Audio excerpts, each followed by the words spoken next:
अजितदादांची परंपरा कायम। बारामतीमध्ये उपमुख्यमंत्री सुनेत्रा पवारांचा जनता दरबार। सहयोग सोसायटीमध्ये नागरिकांची गर्दी। सुनेत्रा पवारांनी समस्या जाणून घेतल्या। विलीनीकरणानंतर राष्ट्रवादीचे नेतृत्व दादा करणार होते। राष्ट्रवादीच्या साप्ताहिकातनं शशिकांत शिंदेंचा मोठा दावा। तर पक्ष मजबूत करणं हीच दादांना खरी श्रद्धांजली ठरेल, लेखात उल्लेख। तर शशिकांत शिंदेंच्या लेखावर माझा आक्षेप। अदृश्य शक्तींच्या कारवायांमुळे दादा राष्ट्रवादीतनं बाहेर पडल्याच्या दाव्यावर सवाल। जशास तसं उत्तर देणार असल्याचाही तटकरेंचा इशारा। मुख्यमंत्री फडणवीसांचा एकाच आठवड्यामध्ये दुसऱ्यांदा दिल्ली दौरा। फडणवीसांकडून भाजपचे राष्ट्रीय अध्यक्ष नितीन नवीन यांची भेट। सदिच्छा भेट असल्याची मुख्यमंत्री फडणवीसांची माहिती।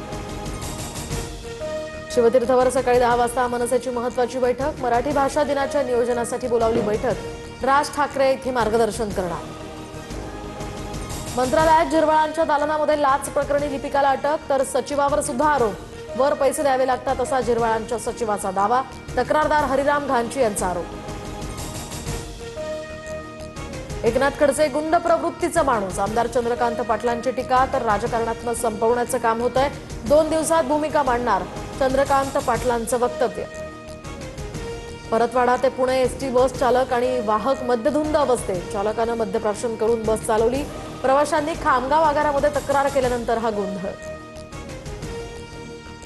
मुंबईसह मीरा भाईंदर, वसई विरार, कल्याण आणि ठाण्यासाठी लवकरच जलमेट्रो धावणार। 10 जलमार्गांचा आराखडा आता अंतिम टप्प्यात। जलमेट्रोमुळे मुंबईकरांचा प्रवास आणखीनच वेगवान होणार।